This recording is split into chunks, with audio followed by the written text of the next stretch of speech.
انا طبعا قتلت اولادي الثلاثه، ومش سهل طبعا ان انا اقتل اولادي الثلاثه، ولكن قتلت اولادي الثلاثه لكي يعلموا الناس انه في ذو بأس شديد سوف يقتلون، فانا لهم النظير المبين، ولكن اكثر الناس لا يعلمون.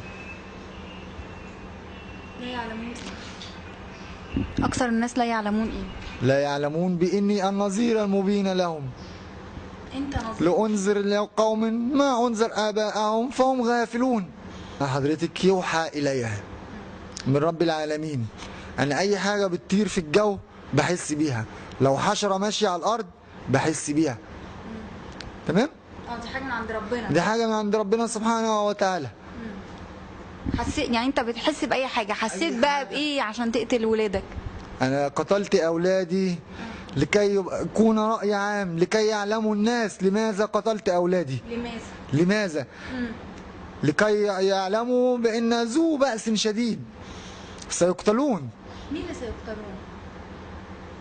أولادك سيقتلون؟ مش أولادي، أولادي قتلوا. حلو. تمام؟ أنا بتكلم على البلد. هيقتلون ليه؟ حضرتك في غزو. انما انت عشان يعني تحس بحاجه طايره في الجو ولا حاجه ماشيه على الارض تقتل اولادك، ده حاجه حلوه ان انت تقابل بيها ربنا؟ لا طبعا. طب ما انت عارف اهو قتلت اولادك ليه؟ ما انا قلت لحضرتك انا قتلت اولادي لكي انذر ذو بأس شديد. ده غزو. غزو؟ ايوه. مين اللي هيغزو؟ الروم. الروم؟ ايوه. هيغزو مين؟ هيغزو ايه؟ منطقة ايه اللي هيغزوها؟ مصر. ليه؟ ليه حضرتك؟ لو هيغزو مصر ليه؟ لو نظرنا للتاريخ، تمام؟ ما علينا من التاريخ، ننظر لكتاب الله سبحانه وتعالى، ننظر إلى آية الروم. أعوذ بالله من الشيطان الرجيم، بسم الله الرحمن الرحيم. هزمت الروم في أدنى الأرض وهم من بعد غلبهم سيغلبون في بضع سنين. طيب ايه علاقة الروم بان انت تقتل اولادك؟ انا قتلت اولادي لكي يعلم الناس لماذا قتلت اولادي. قتلتهم عشان الروم هيغزو مصر. معلش واحدة واحدة فهمني. ايوه. طب يعني تقتلهم انت من بدري ليه؟ طب ما تصبر لما الروم يجوا ويحصل اللي يحصل، مش يمكن لما الروم يجوا ما يقتلوش حد؟ مين قال لحضرتك كده؟ طب ما صبرتش ليه يعني؟ ما اقدرش ان انا اصبر حضرتك. ليه؟ لازم انا اعلم الناس وتعلمهم عن طريق اولادك. عن طريق تقتل ضناك يا راجل، تقتل اولادي. اقتل اولادي، ربنا يسامحني سبحانه وتعالى، ولكن كي البلد لا تقتل البلد. وانت متخيل ان انت بعد ما قتلت اولادك ربنا هيسامحك؟ دي حاجه بتاعت ربنا سبحانه وتعالى. انا مش مصدقاك. مش مصدقاني؟ خلاص براحتك، تصدقي براحتك، ما تصدقيش براحتك. طب ما تقنعني. اللهم اني بلغت، اللهم فاشهد. مش عاوز اقتل مراتي. وانا اقتل مراتي ليه؟ طب اشمعنى طب وهي مراتك الروم مش هيغزوها؟ هي كمان هيغزوا البلد كلها، مش مراتي وبس، كل البلد هتغزى. حلو. قتلتهم ازاي؟ احكي. قتلتهم حضرتك، قتلت اسلام وياسمين وعبد الرحمن. ازاي؟ بالسيف. احكي. احكي لحضرتك. تمام. رحت مطلع السيف ورحت مجهزه ورحت داخل قاتل الاسلام. بعد كده رحت قاتل ياسمين، بعد كده رحت قاتل عبد الرحمن. قتلت الثلاثه قدام بعض. محدش فيهم يعني استعطفك ولا قالك يا بابا، ولا اي كلمه اثرت فيك ولا خلتك تتراجع ان انت تتخلى عن ضناك؟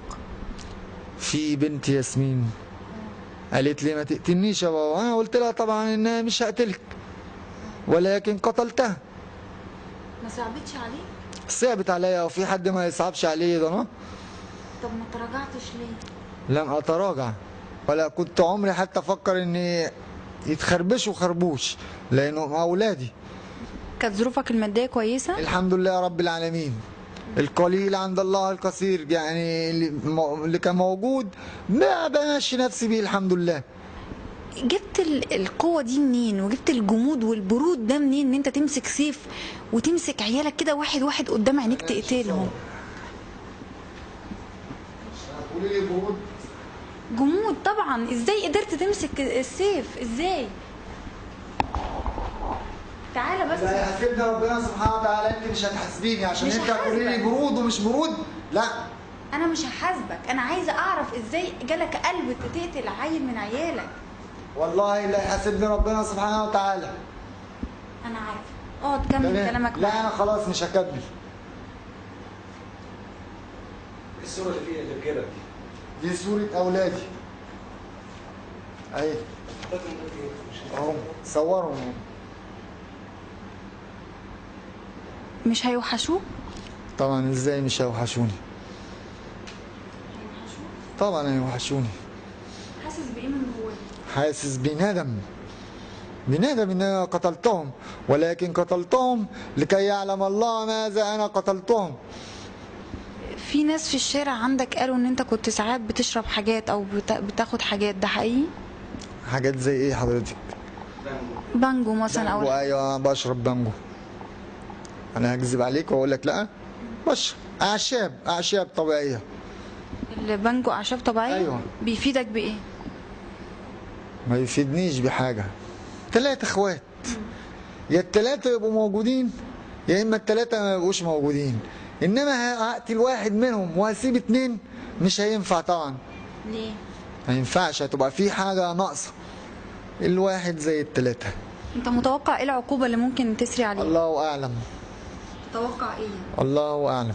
هتتقبل اي عقوبه عادي؟ اتقبل اي حاجه، حتى لو كانت اعدام؟ اي حاجه هتقبلها ان شاء الله.